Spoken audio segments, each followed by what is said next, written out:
Good morning, campers. Welcome to Radio Camp Half-Blood, a Percy Jackson Real Long podcast. I'm your host, Zach. And unfortunately, we don't have B this week. They were actually contracted by Santa Claus to help with Christmas because during Christmas time, they turn into an elf. And also, this episode is almost like a Christmas Eve, so they are in super crunch time. So this episode will just be me this week, which isn't all that bad because we're going to be talking about something that's very near and dear to my heart. Now, I love role-playing. I love Dungeons & Dragons. I love Pathfinder. I love any game where you have to throw down dice or you can make something that isn't there like a reality. For me, I go to like a lot of movie locations. Like a couple months ago, I went to the Puente Hills Mall to really experience Back to the Future. I've had plans to go to Hawaii to go to a lot of the Jurassic Park locations. For the longest time, I've wanted to do that. When I was in New York, I went to a bunch of the Ghostbusters locations. So for me, making something that doesn't quite exist a reality is something that's very big for me. And I actually got to do that with Camp Half-Blood, which is crazy to me because as a kid, I always wanted to go to Camp Half-Blood. I always wanted to climb up the volcano wall. I always wanted to do some archery with the Apollo kids. And I actually got a chance to kind of do that last month. And it's super crazy that I can actually talk about this because this episode has been coming for a long time. We had an episode many moons ago when we first started the show with Camp Half-Blood Brooklyn and kind of talking about their camp and what they kind of do and the message of like Plato learning of kind of bridging the gap between learning and having fun for kids.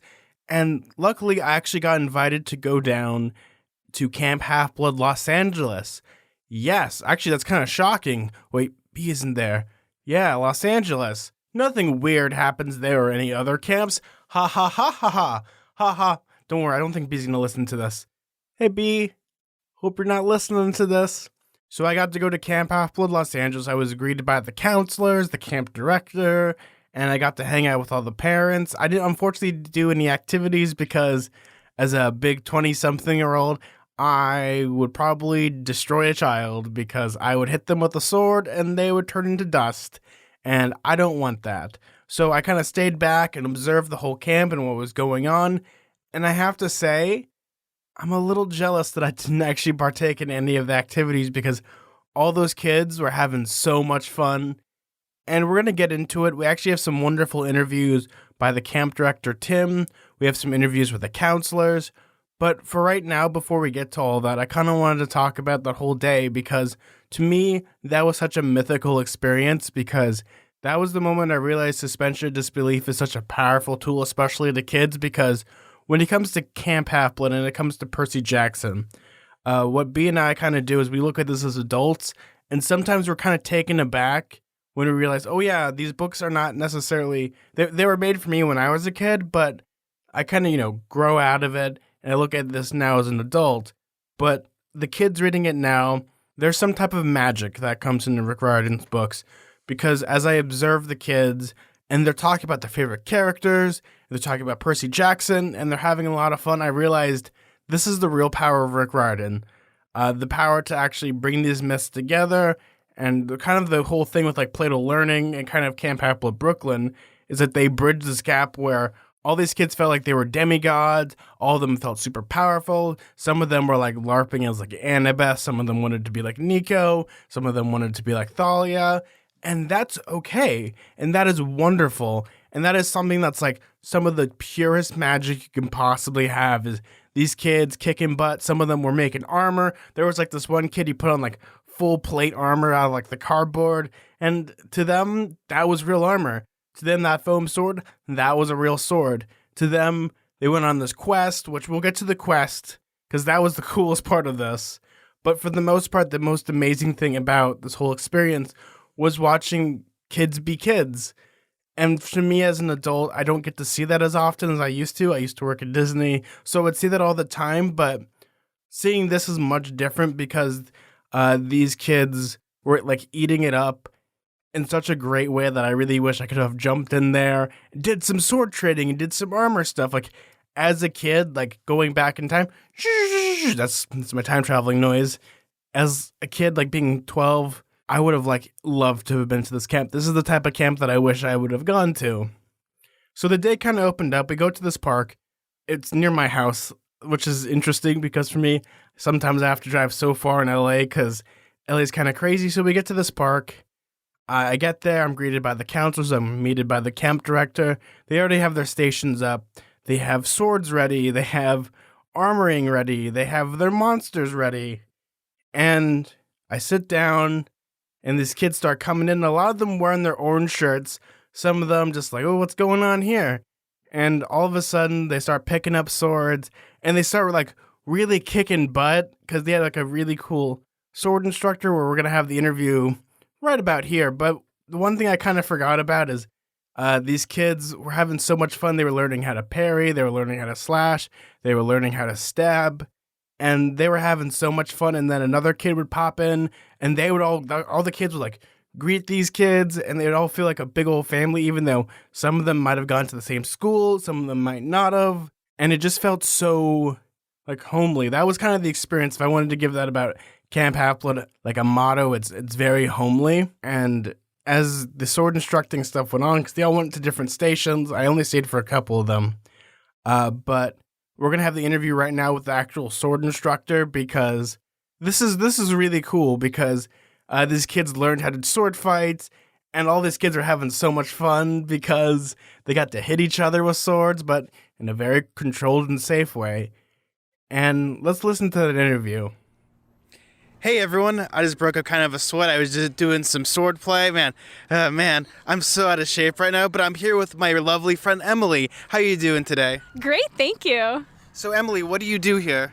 I teach sword fighting. Today is actually my first day teaching at Camp Half-Blood. I was not lucky enough to grow up in the camp, but I have a couple friends who run it, and they invited me to come teach. That's wonderful. So who is your godly parent? I am a daughter of Nike, the goddess of victory. Oh wow, you got that swoosh action? Absolutely, just do it. So I was watching you do all this wonderful sword play with the kids, and I just had the biggest smile on my face. It was like, oh man, this is so awesome. Like trying really hard. Like I got to be with the parents now. Yeah. So what is it like teaching kids how to sword play? Because that was some interesting parrying and slashing and stabbing, and some kids were like, yeah, let's fight it out. It's honestly awesome. I feel like some people's worst nightmare is being surrounded by a crowd of kids with a bunch of duct tape swords. But I mean, I grew up in traditional martial arts. I've done Taekwondo and Kempo and all kinds of things where I've been teaching kids weapons since I was really little. And I'm kind of unfamiliar with like this style of teaching kids how to use a sword that's like an ancient Greek style sword, but a lot of the skills are transferable. So I'm kind of just using what I know from like teaching Taekwondo summer camps and like trying my best, but it's so much fun. The kids really want to learn. They're not just there to like go crazy and swing a sword around. You have a lot of fun. There's nothing scarier than the fear and the bloodlust in a child's eyes as they run at you with a plastic sword. A little bit. I mean, they get really into it, which, can be a little scary, but it's also really fun to watch because they get so excited about what they've learned. They feel kind of empowered holding a sword. And the kids today so far have been so good and so like well-behaved and respectful. It's not been too bad. Now, what is one piece of advice for anyone that might want to take up the blade? Oh my goodness. Protect your hands, protect your fingers, and don't expect to win in the first, second, or third try. My advice is probably stretch. Yeah, stretch too. Well, thank you so much, Emily, for coming on the show. I really appreciate it. Oh my gosh, thank you for having me. It's great to have you here. Thank you so much. That was such a great interview. I love hearing that stuff. I love seeing all the really skilled and passionate instructors and counselors and people that love Percy Jackson, people that want to give kids this interesting experience. One of the other type of places they had was the armory, and this is where they had made like armor out of a cardboard. They had shields made out of cardboard and duct tape, but to these kids, this was real armor. This was a real shield. This was their life. Like, this lightsaber is your life, as Obi-Wan would say in Attack of the Clones. I don't know why I'm using that analogy today, but I need to have like an obligatory Star Wars reference. Like, you couldn't get these kids away from making armor. You couldn't get these kids away from having sword fights. And we're going to talk to the armorers right now because to me, the armor had so much like clinking and clamoring, and it was hotter than Hades up in there. But all those kids were having so much fun. So let's listen to that interview. Hey guys, if you hear that clinking and then that clamoring, I think it might be in the forges. How are you guys doing today? Pretty great. Yeah. Doing well, ready to make some armor. Yeah. So who are you guys? I'm Emma. I am a hunter of Artemis, and I'm working here within the Forges today, and I'm also going to be running a game of Myth of Magic with the kids. And what about you, sir? Hi, I'm Rob. I am the son of Eitri the Dwarf, and I'm the Forge Master here at this Camp Half-Blood station. Now, this is crazy. You have so much wonderful metals. I see some space age duct tape. Man, this is so radical. So, can you maybe walk us through what do you guys do here, and what is when it comes to making all this stuff? Because this is some really cool stuff. We've got the finest armor for our young heroes, made from cardboard steel and space age duct tape. We have prepped the base layer of the armor for all of our young warriors to come and assemble and decorate with gold and silver adornments. So, Rob and Emma, what is it like working for Camp Half-Blood? Well, this is our first day, both of our first days actually, and it's been pretty great so far. We had some training yesterday, and I'm really, really excited. Once those kids come, there's going to be like a barrage. What about you, sir? Yeah, like she said, it's my first day as well, but I'm very excited to start teaching these kids about their armor and being warriors, and I think it's going to be a blast. It's the sort of thing that I would love to have done when I was their age. Well, thank you guys so much for coming on the show. I really appreciate it. Thank you. That was also a really great interview. It was really fun, and it's great to see all the campers and the counselors having like a blast. And this is something that's the true magic of this camp. And lastly, once all the kids were geared up, armored up, swords ready, they had their celestial bronze, they were ready for a quest. And this is where the real big meat and potatoes of the whole quest was. And that is, when it came to this, we went through a path. The kids had a couple challenges they had to do. One of the gods and goddesses was captured, and the kids had to figure out a plan to pretty much rescue them. And it was so much fun watching them because the kids had they were going in like waves. It was actually kind of funny. It was like watching like a real war game going on where some kids would stay back and some of them would fight and distract the bandits because this god was captured by the bandits, and they had to figure out a way to untie the goddess. And these kids were like problem solving.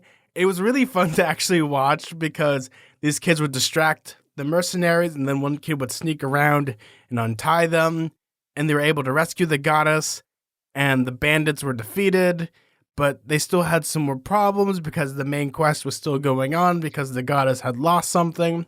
So they were kind of like ushered through to a new area where they had to defeat another god, but turns out that their guides were actually poisoned and they needed a special herb. And it was so interactive because these kids were like really getting into it. The one thing was fun was that we went through this really nice little hike. I've never gone to this park before, but we were going like up high, we were going down low, we were going through horse paths, and there was a part where we went to like a marsh. And the way that the camp kind of plots out things, like you're never going to have like a dull moment when it comes to geography because there were parts that just felt so epic. Like once we get to the final battle, man, this has become cinematic. But luckily these demigods were able to find the special herb to help their camp counselors. And this is where things got super crazy because they had to fight a minotaur, and the minotaur was like really aggressive and angry, and everyone got to, battle the minotaur as the camp counselors were able to summon a spell to trap the minotaur. And this is where, when it comes to it, like seeing the look on these kids' eyes, like this is real to them. And that is such a special power. Like I know I keep saying it, but it's really important to think about a person's experience. Like for me, I would have loved to have done this. I would have loved to have gone to like space camp. That was something that I always like in the 90s when you watch like those movies, every kid wanted to go to space camp. I wanted to actually do that. For me, I always went to like Jewish summer camp. So we have like kickball, swimming, and it kind of reminded me of being a kid in that way of like through proxy, these kids were having so much fun. They were making friends. And it's something that when you get through this experience, I can see how you can do this 5 days out of the week. I can see how you can do this and have so much fun. And like you can have your whole summer having this big epic adventure. And it was one of those where I wish I was a kid. Can I just take like a serum and become kid size to do this because it was so much fun. But they're able to defeat the Minotaur, and then pretty much they get to their final battle where I think a Titan, I can't remember all of this because I didn't take any video or recording. But the Minotaur was there. Oh, Ariadne, they were trying to help Ariadne. Daedalus was there. And it became like this huge like confrontation where all the demigods fought all the gods.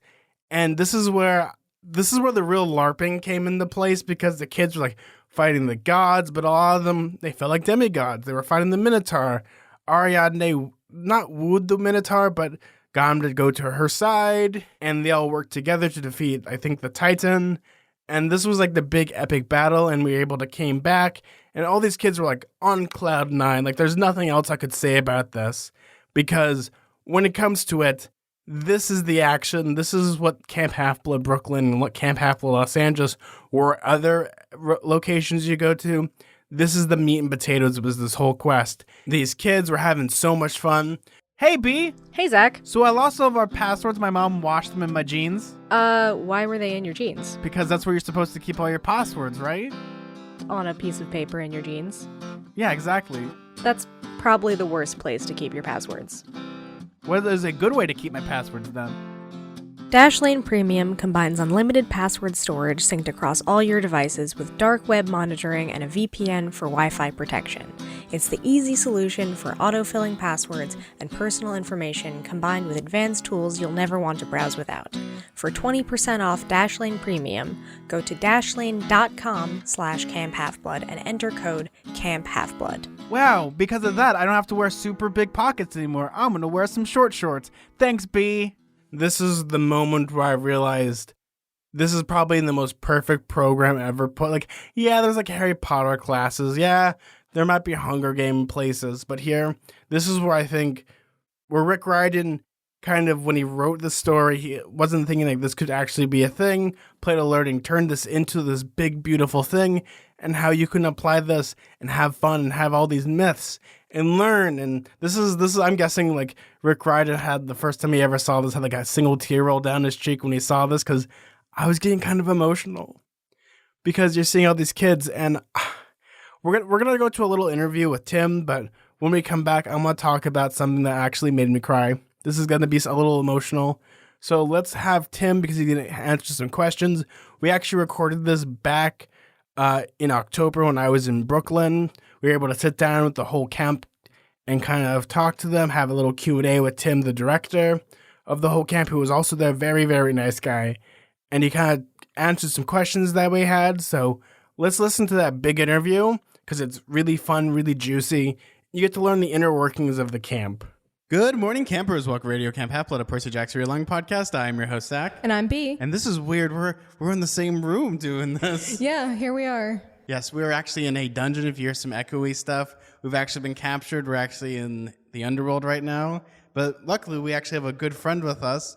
We have Tim. How you doing today? Hey there. I'm good, Zach. Thank you. And also, if you hear any like boxing noises, there's some demigods fighting. They're training. They're training right now. Yeah. So yeah, I'm Tim Ling. I'm the curriculum director at Plato Learning, and we do Camp Half-Blood Brooklyn, and now a plethora of Camp Half-Blood camps, and we'll talk about that later, but we're growing for sure. And on top of that, we have a Camp Jupiter program that are real summer camps that kids from grade 2 all the way up to 8 can attend. B's nodding their head. We'll get there. We'll get there. Actively but listening. It's so great to have you on again. Your camp has grown so much. It's wonderful. You actually got a chance to take us through the tour of your offices, and there was beautiful pictures. I got to hold a Medusa shield, and Yeah, we'll post some pictures in the show notes. But yeah, and I've got Zach even has more a to show you Minotaur guys. hat on that's very flattering. Well, no, if I had held that hammer, I could have been a Minotaur. Minotaur. Ooh, Yeah. great pun. Crossover. I have a most important question. Sure. How was last summer? So last summer, And actually, since it's been about 2 years since we talked, two summers have passed. I wanted to talk briefly about that. So a lot's happened. 2018 was big for us because it was sort of the first time that we discovered these portals that were opening up across the park and the world, which sort of brought us into contact with not just characters and gods and monsters from Greek mythology, but we met people like the Monkey King, Sun Wukong from Chinese legend. We stepped into the Norse world, Egyptian gods like Horus and Isis. So that was all for 2018? That was 2018. It was the big Marvel Cinematic Universe event. It was like yeah, for sure. Yeah, and we went up against like all these crazy opponents, and sort of the key villain for us was Apophis, who harbored the most bitterness after we stopped their plans to cause a cataclysm in 2018. And so 2019, he was behind a big plot to destroy these elements of magic, following the Avengers thing, almost like, but not quite, Infinity Stones. There's 5 of them, and they're just different colors. Yeah. There were 10. Oh, they're 10. Very, very close. Yeah. So different essences of reality were being harnessed for evil, and we had to stop him. But we met a bunch of really cool new characters also, and we were helped by some really fun characters like Circe, Hippolyta, the Queen of the Amazons, a satyr named Bigby, and they helped us take down... Interesting that Circe would want to be helpful. Yeah. Yes, I'm surprised you didn't have like a bunch of like, Guinea hey, pig campers. so we lost our kid, but we have you this free complimentary guinea pig. Yeah. Squee. Full disclosure, we were really influenced by Madeline Miller's book, Circe. Yeah. And if you don't know Madeline Miller, you should definitely check her out if you're into mythology, because the way she writes is just such a beautiful and vivid description of what it's like a ground's eye view from all these myths. So my brain just went Circe. I mean, Cersei Lannister. I mean, I don't know how that's gonna like really work. It's an interesting mythology to work in. Yeah. Like, oh wait, there's another Circe. Oh, my bad. Yeah, isn't she called Cece in the Circe. books? No, I'm saying her name is Circe, but like it's like Cece is the Cece character. Spawn Resort. Yeah. yeah. Because if I feel like that's definitely intentional on Rick Riordan's part. Like he'll change a name slightly. Because if you see the exact name, you'll be like, I know what's gonna happen here. It's like the same thing with like Aunt Sue, like Medusa and Auntie M. Like if it just said Medusa's Garden Emporium, you'd know what was about to happen. So you get that aha moment later. Yes. Where it's like, so what's coming up with Camp Half-Blood? I mean, the biggest thing right now is that we're finding new demigods all over the place, and we're expanding. We have our camp in New Jersey, in South Mountain Reservation. It's definitely a lot more popular this summer, and we had a few more weeks of full camp, and the demigods out there are great. Same thing with our Northern Manhattan Inwood location, and we even had a small 2-week escapade down in DC. So we wanted to ask before we move on to stuff coming up about like last summer, like what your favorite moments were, whether it had to do with the campers or maybe the different quests you went on. Yeah, I mean, quests are always really fun to go on, and the ones that I did get the opportunity to go on were really great. I had a moment actually at our Camp Jupiter program where one of the campers who we went out with, his name is William, he got up in full, like he was wearing a top hat, and a bow tie, and like a petticoat.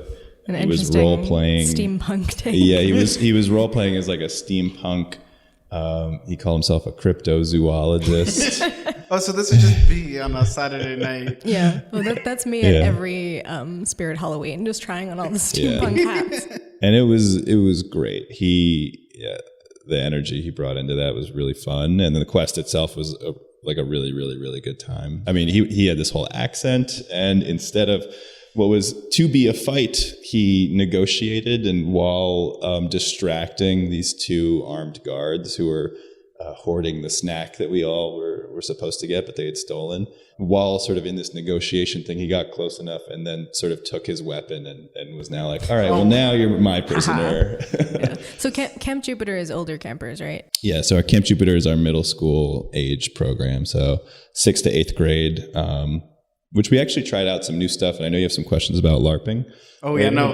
I actually, on our question thing, it just said Zach's going to ask some LARPing questions. Yeah. Be prepared. I'm going to get ahead of that a little bit. And at Jupiter, they tried out, the director and the activities director tried out a new system that I sort of oversaw and approved, but it was really their formula for a little bit more structured LARPing. So they have like a class system or like a role system. And So it's sort kids of based got, on like gaming. Yeah, I mean, the activities director, I mean, he's fantastic. Bo McGee, he he really likes board games and all sorts Like of other like RPG games. And he created this system, and with the help of the quest director and the actual camp director. But there were mages who had like different powers on quest. And Lightning bolts. Warriors. Lightning bolts. Yeah, so like that. They had like a shield. They could revive their friends. The warriors had like these different systems when we're sword fighting. Oh, so like slashing, stabbing. it's more like the target that you get hit on sort of depends, like if you go down immediately. So most kids, it's like one hit anywhere and you go down, you have to get revived. But the warriors could, they could take hits to the limbs. And So there's the only system their chest. that you guys used, was that like based on any existing tabletop thing, or did you just kind of build it from scratch? It was from the ground up, and we're actually planning on continuing that forward at all of our Jupiter program locations. Yeah, I've had a couple friends that we'll probably get into more of the LARPing stuff because we do have a lot of wonderful questions, but I think this is more of the core of this because I love what you said about with like William, how people get to really into character and how kids now like to like role play. Like every time I say like a Percy Jackson thing, it's either join my Percy Jackson RP Discord channel. We're gonna have like realistic things, and people get into like Dungeons and Dragons at an earlier age because it's become so more accessible, and also you're not made fun of anymore. Like when I was a kid, it's like you were, culturally accepted. I think. There was like it used to be Thank you, bottom Stranger of the Things. bottom. Oh, Yeah, thank you. Stranger. I was just gonna say Stranger Things. Thank you, definitely. Stranger Things. But it used to be the lowest you could possibly go was Dungeons and Dragons for nerdiness. Now it's My Little Pony. So all the D&D people are like, But when it comes to the LARPing, how is it? For when it comes to LARPing, how is it different for like with kids than more of like adults? Like that's what they love to do. But for kids, they improvise. They do things that you may not even think about because they might come up with kid solutions rather than for an adult that might come up with like a diplomatic solution, as you will. Yeah. It's really interesting, especially with the core Camp Half-Blood groups. I mean, those kids, they're not even really role-playing. It's like they are in this world, and there's like a little bit of suspension of disbelief that's really easy for them because they're so young. And then for them, it's just, it's real, and then they're coming up with solutions as they would normally for like any sort of problem. They're like, oh yeah, of course there's like ghouls possessing my friend over here. And Do you find that kids like make a different character for camp than what their personality normally is? Like, is it slightly? Not really. No, it's really just them, but stepping into a world of magic that we sort of create for them. So we make it really easy, and that's something that we tell them, and it's something that we tell our staff too, is that you don't really have to change, who you are. You're just sort of amplifying all these heroic traits that you already have within you. And that's so true when it comes to like Percy Jackson, because you have all these kids who get to be kids, and I think that's kind of like the magical thing. Like I've thought about going to like one of those Harry Potter ones, but like you're with like a bunch of people that like either take it really seriously or just want to have a fun experience. Whereas here, a lot of kids from the videos and what you've told us, and even that beautiful letter, is that it's all about the experience, but also the memories they make hanging out with all their friends. And how has that been with a lot of kids? Do you have like a lot of people that keep coming back every year? Or? Oh yeah, for sure. I mean, I don't have the full stats offhand, but we get so many returners, and both that combined with word of mouth, like our flagship camp in Brooklyn is already like 1,000 plus people have already registered for 2020, so that's like, they try it once and they're like, this is cool, we're coming back. Do you find every year more and more people want to be a part of the camp? Like you're getting more, I guess, applicants, new campers. Yeah, which is sort of driving our internal goal of expanding to try and suit that need, as well as seeing other people, outside of like sort of like the Tri-County, like New York, New Jersey area, and we want to expand because we get people like, oh, I wish you had this in my town. And we're like, all right, we're trying to make that possible. Up on the tractor, we're all gonna go hang out. Yeah. And when it comes to it, especially with the expansion, as you're saying, you're always expanding. How is it like with the quests and the missions? Of course, when you have more people, that means you need to have bigger goals. What is kind of when it comes to it? Is there a challenge with that, or does it make things like I want to have a 500 on 500 kid battle right now?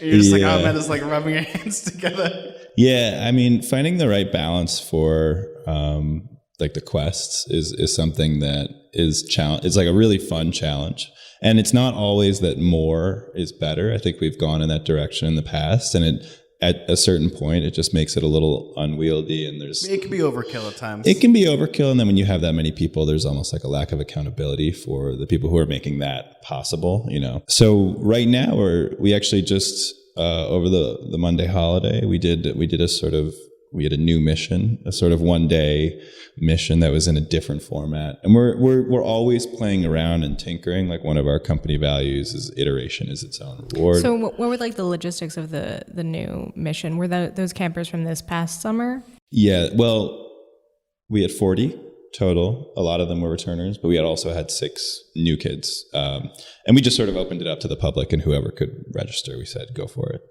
But everyone had a great time. And the big difference there was that, in the past, Quest has been, you're going out and you're sort of following this like path that we give you a map to go on and explore. But this one was a lot more exploratory. And each group went out at the exact same time and interacted with a different character. They weren't interacting with the same monsters or gods or goddesses. Now, when it comes to like missions or even quests, how are they normally like broken up? Do you have like parts where I'm going to use like video game logic, where it's like you're kind of like have like an on the rails where you need to do something, go to point A to point B, or is there like more room for like expansion? Like what is like an average like mission like? Yeah, well, there's no average mission. So I know. I'm not trying to be difficult. Give a bunch of foam weapons to children. And see what happens. But I mean, I guess the balance is when it comes to all that stuff. We for sure write out 1 to 3 ways that anything can go,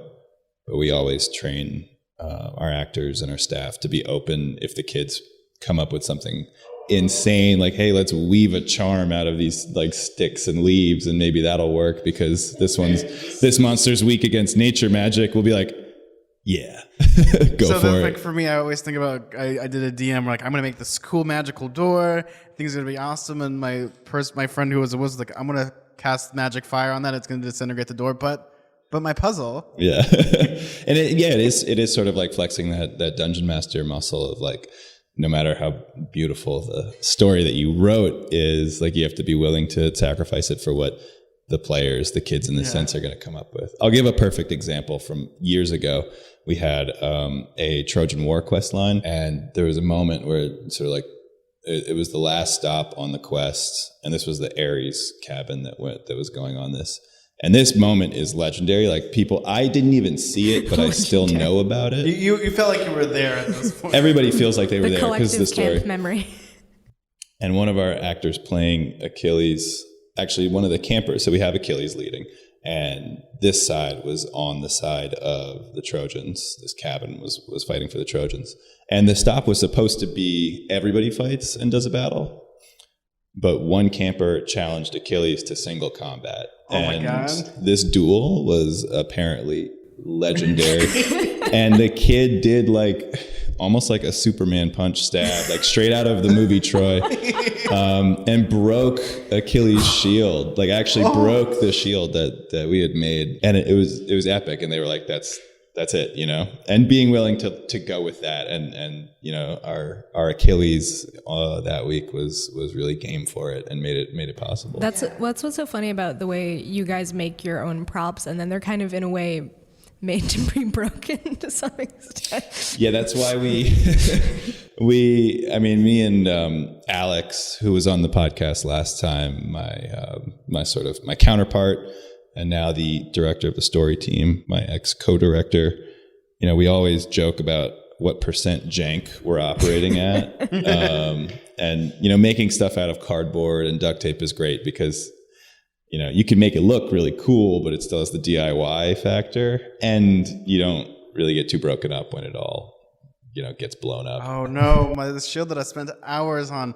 Oh, don't worry, we'll fix it. It's gonna be good again. Yeah. And a lot of time the kids, they love that stuff because you have it gets hacked away. It adds more to that realism of it having that battle damage. Yeah, there's sort of an unknown factor, I guess, when you're dealing with kids too, because they kind of want to destroy. I told you the joke about when I was working at Disney, I needed to know what my third favorite dinosaur is, or I'd be in big trouble. So when is the next camp date for, besides that, when the first official summer starts, when is that going to be? We usually start early June, so probably June 15th this year. Actually, I'm going to be, June 15th. June 15th. Just make it. Yeah. Oh, man. And our camp season's pretty long. We go all the way until late August. That's wonderful. For the people that don't know, how often do you have your camps each day? Is it once a week? Is it twice a week? Our camps are full 5 days a week. Campers show up at 9 and leave at 4. Some of them have extended care all the way to 6, but it's really like a day camp. Our sort of model is that we have a public park near an urban location and give that sense of outdoorsiness and exploration, but for kids who live in either a suburban or urban center. Yeah, that's wonderful. I remember, I really, man, it's I just go back in time. I wish this camp existed when I was a kid. I think the same thing. I didn't even read the Percy Jackson books as a kid, but retroactively, We probably would have gone to the Lemony Snicket Adventure Park. Well, the Lemony so Snicket depressing. camp would have been you sit in a corner with a typewriter and cry or something. I don't know what that would have been. Well, Tim, I think that's all the time we have for this week. Thank you so much, and it's so wonderful to have Camp Half-Blood Brooklyn or Camp Half-Blood LA or wherever it's going to be. It's so Camp exciting to Half-Blood have all these everywhere. prospects. Yeah, Camp Half-Blood everywhere is what we should. Yeah, just that's call the it. goal. Yeah. That's the 5-year plan is Camp Half-Blood everywhere. That's a good name. We should put that on a T-shirt. Yeah. But thank you so much for coming on the show. Now, if someone wanted to find where to register, registering is still open. They have all those plenty of events, Yes, right? registration's still open, and we're going to be posting more information about those demo days for our intended new locations in 2020. I should say that those new locations are probably going to be condensed. Our Brooklyn camps and our New York camps go for 6 to 8 full weeks in the summer. The new locations are going to be probably a little shorter, anywhere from 4 to 5. But if you want any of that information, check us out on Facebook. Just look up Camp Half-Blood Brooklyn on Facebook. And if you want to check out our website, camphalfbloodbklyn.com. You can also Google Camp Half-Blood Brooklyn, and we'll be the first result on that search. That's wonderful. Thank you so much again, Tim, thanks for joining coming us. on. Thank you both for having me. Well, I'm Zach. I'm B. And I'm Tim. And let's keep staying mortal, everybody. See ya. Thank you so much, Tim, for sitting down with us and talking about Camp Half-Blood Brooklyn. It was a real pleasure. And we got some really good, juicy information, some really epic stories. I wish I was there for that whole fight with Achilles and the Trojan War. That was so cool. I felt like I probably was there seeing this. I remember one of the kids in the final battle screamed, "I love snacks!" as he ran out into the field. And I started cracking up because this kid was my hero. I wanted to know everything about this kid because he loved snacks and the monsters were going to take his snacks. And it was so epic that I still think about it today. It's almost like a weird in-joke because I was there by myself. My friend couldn't make it with me. So all I say now is snacks. Afterwards, they still had some camp left and they kind of did their next activity, which was mytho-magic. To me, this was a lot of fun because if you read Percy Jackson, you always kind of wanted to know what mytho-magic was. For me, when I thought mytho-magic, I always thought of it like Yu-Gi-Oh! That's the equivalent of playing a card game that are Magic. But no, mytho-magic is actually their version of D&D that Camp Half-Blood Brooklyn created. And I actually got to play this. This is the one thing I got to play because I love D&D.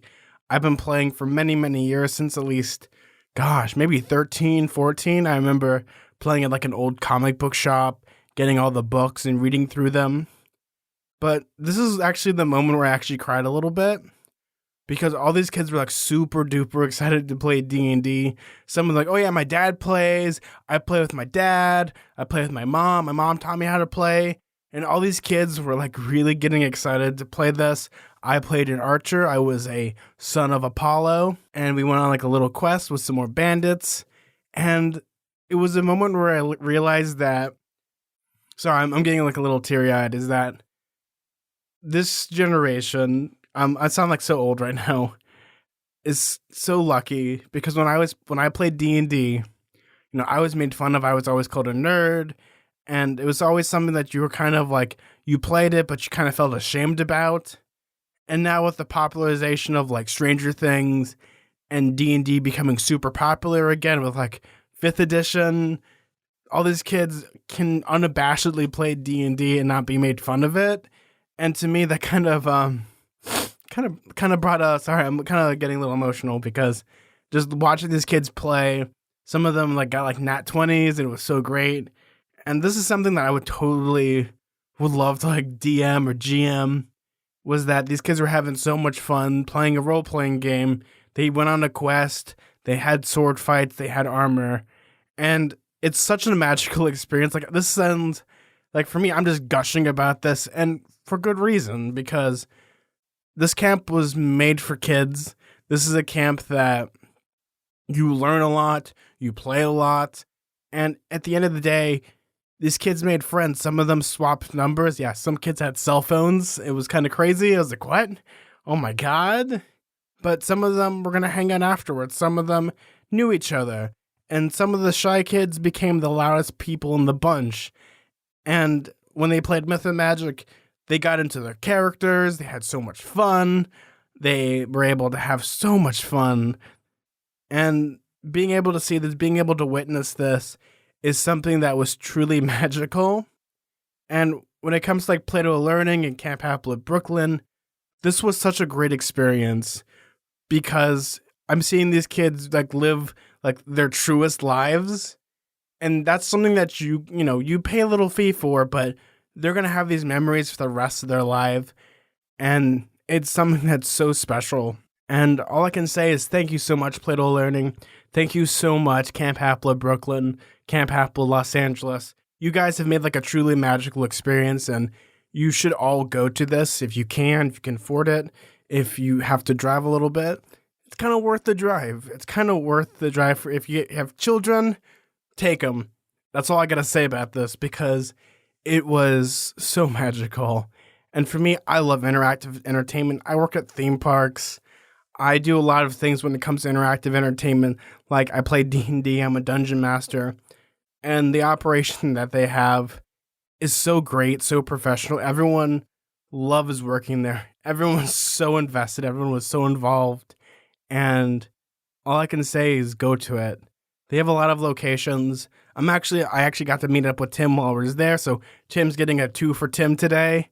Yeah. So he's going to kind of talk about the program, what's going to be going on, what's happening in the summertime, and kind of what's going on. And I leave you guys with this message, is that magic in the world is real, and it doesn't come from unicorns, wizards, and going to wizarding schools. It comes from people that are passionate about any project. It could be Star Wars, it could be Hunger Games, it could be Percy Jackson, it could be Transformers, it could be a lot of things. But at the end of the day, the people that make a reality like this are the real wizards and witches and whatever you want to call them, conjurers of fun. And I found that today at Camp Half-Blood Brooklyn. And that's all I can say about it is I've done a lot of interactive entertainment. I've done a lot of things. I used to work at an escape room. This was the most fun I've ever had watching something without being a part of it because I'm always in work mode. So being off my guard, it was great. So here's an interview with Tim. I hope you guys enjoy it. Hey everyone, so I am at Camp Half-Blood Los Angeles. That's right. This is so exciting. I've had a blast today. I am exhausted just watching kids play. Their energy is just like, oh my God. But I'm actually joined by Tim. How you doing? Hey there. Nice to chat with you again, Zach. For those who didn't catch our first interview, my name is Timothy Ling.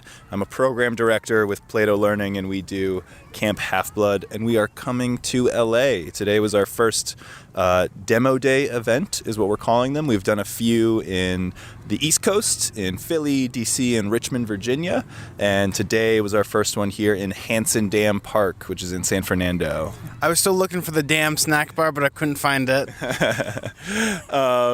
But this was an amazing event. I had so much fun watching the quest going on because it was so epic. There was an epic battle. You're looking for herbs. It was so great. The Minotaur got loose, but thankfully we have some very brave demigods here in Los Angeles who came and helped us square that up. Especially some really good sword fighting. And I saw like a little kid just decked out in like super duper armor, which was really cool. Yeah, we had a little armor building station with our forge masters, Rob, who is the son of the dwarf forge who made Mjolnir, Thor's hammer, from Svartalfheim. That is wonderful. So, Tim, tell us about the summer, because this is the demo, this is the taste. But what does the full course meal come in this summer? The full course is 4 weeks in the beginning of the summer here in Hanson Dam Park. We're going to be running our program. We're topping out at about 60 campers each week. You can sign up for individual sessions, spread the word. And we are following that up immediately after with another 4 weeks in Kenneth Hahn Park, which is close to Ladera Heights, sort of in West LA. So we're calling these East for Hanson Dam and West for Kenneth Hahn. Those are both East and West LA camp. What are the dates for those? The dates for LA East, we are running weekly sessions from June 22nd to July 17th. And for LA West in Kenneth Hahn, we are doing July 20th through August 14th, just before school starts. Well, thank you so much, Tim. This was a lot of fun. 11-year-old Zach was like, "Ah, man, really want to do this." 24-year-old Zach is like, "If I get into this I might be one of the big kids, but it's okay." It was a lot of fun. Thank you so much. This is an amazing program. It actually kind of brought me to tears seeing all these kids and their super high energy. Like, oh man, what it would be to be that young and not have like back problems. Like, oh man, it hurts. Oh, but it's so great. Yeah, lower back pain can get in the way of questing, but yeah. I'm glad you got to see it, and thanks so much for stopping by, Zach. Thank you so much, Tim. Have an amazing day. Take care, dude. Hey guys, thanks for listening to another wonderful episode of Radio Camp Half-Blood. Next week we'll be back with our regular book club episodes. And just thank you guys. I hope you guys have a very Merry Christmas, Happy Hanukkah, Happy Kwanzaa. If I'm missing something out, Happy Yuletide. I hope you guys have an amazing new year. 2020 is going to be the best. We're going to have some more stuff. We're going to be finishing up The Last Olympian. And it's just going to be a magical time. I'm excited for all the things to come. I'm excited to hear from you guys. Everything about this is so much fun. This podcast means the world to me. It means a lot to a lot of people. People send us messages all the time. And I want to say that to all of you, if I could like high five you all, I would. And same as with B. B would do the exact same thing. And I hope you guys have an amazing new year. We're all going to kick some demigod butt. We're all going to kick some monster butt. Let's kick some titans and let's bring on the monsters. I'm Zach. Let's keep staying mortal. See ya!